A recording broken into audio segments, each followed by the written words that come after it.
ಚಿಕ್ಕಬಳ್ಳಾಪುರ ಶಾಸಕ ಪ್ರದೀಪ್ ಈಶ್ವರ್ ನಮ್ಮೂರಿಗೆ ನಮ್ಮ ಶಾಸಕ ಕಾರ್ಯಕ್ರಮದಡಿ ಕ್ಷೇತ್ರದ ವಿವಿಧ ಗ್ರಾಮಗಳಿಗೆ ಅಧಿಕಾರಿಗಳೊಂದಿಗೆ ಭೇಟಿ ನೀಡಿ ಜನರ ಸಮಸ್ಯೆಗಳನ್ನು ಆಲಿಸುತ್ತಿದ್ದಾರೆ. ಇಂದು ಗೊಲ್ಲಹಳ್ಳಿ ಗ್ರಾಮ ಪಂಚಾಯಿತಿ ವ್ಯಾಪ್ತಿಯ ಜಂಗಮಾರಪ್ಪನಹಳ್ಳಿ, ಮಾರಪ್ಪನಹಳ್ಳಿ, ಇಟ್ಟಪ್ಪನಹಳ್ಳಿಗಳಿಗೆ ತೆರಳಿ ಗ್ರಾಮಸ್ಥರ ಸಮಸ್ಯೆಗಳನ್ನು ಆಲಿಸಿದರು.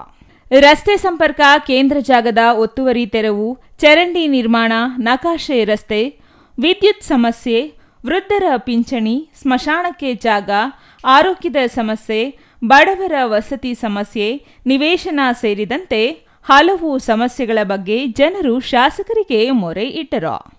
ಅನೇಕ ವರ್ಷ ಕಳೆದರೂ 11 ಕಿಲೋಮೀಟರ್ ರಸ್ತೆ ಕಾಮಗಾರಿ ಮಾಡದ ಬಗ್ಗೆ ಜನರು ಶಾಸಕರ ಗಮನಕ್ಕೆ ತಂದರು. ಬಸ್ಗಳು ಹಳ್ಳಿಗಳಿಗೆ ಸರಿಯಾದ ಮಾರ್ಗದಲ್ಲಿ ಸಂಚರಿಸಲು ಸೂಚನೆ ನೀಡಬೇಕು.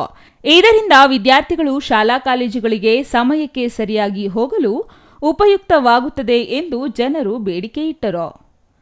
ಇನ್ನು ಈ ವೇಳೆ ಸ್ಥಳದಲ್ಲಿದ್ದ ಅಧಿಕಾರಿಗಳನ್ನು ಜನರ ಸಮಸ್ಯೆಗಳಿಗೆ ಆದಷ್ಟು ಬೇಗ ಸ್ಪಂದಿಸುವಂತೆ ಸೂಚಿಸಿದರು.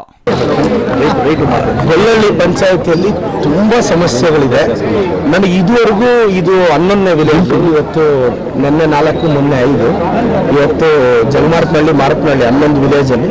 ಈ 11 ವಿಲೇಜಲ್ಲಿ ಕನಿಷ್ಠ ಒಂದು 400 ಬಂದಿರುತ್ತೆ. ಪೆನ್ಷನ್ ಬರ್ತಿಲ್ಲ, ವಿಡೋ ಪೆನ್ಷನ್ ಬರ್ತಿಲ್ಲ ಅಂತ ಒಂದು ಏನಂದ್ರೆ ಏನೋ ಟೆಕ್ನಿಕಲ್ ಸಮಸ್ಯೆಯಿಂದ.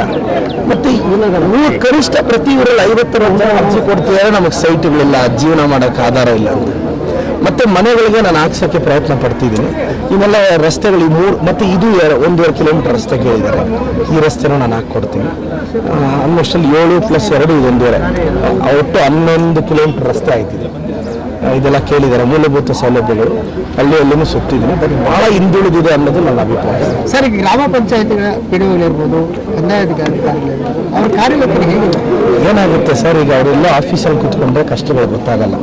ನಾನೀಗ ಗೊತ್ತಾಗ್ತಿರೋದಕ್ಕೆ ನನಗೆ ಅನಿಸುತ್ತೆ ಜೀವನ ಹೆಂಗೆ ಮಾಡ್ತಾರೆ, ನನಗೆ ಅಯ್ಯೋ ಅನಿಸುತ್ತೆ. ನೀವು ಭಾಳಷ್ಟು ಜನ ನೀವು ನನ್ನ ಜೊತೆ ಬರಬೇಕು, ಮನೆಗಳಿಗೆ ಸಂಧಿಗಳಿಗೆಲ್ಲ ನಿಮ್ಗೆ ನಿಜವಾದ ಕಷ್ಟ ಅರಿವಾಗುತ್ತೆ.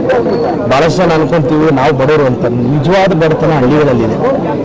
ಪಾಪ ಅದನ್ನು ಇಷ್ಟಿಷ್ಟು ಮನೆಗಳಲ್ಲಿ 5-6 ಜನ ಹೆಂಗೆ ವಾಸ ಮಾಡ್ತಾರೆ, ಜೀವನಕ್ಕೆ ಹೇಗೆ ಮಾಡ್ತಾರೆ.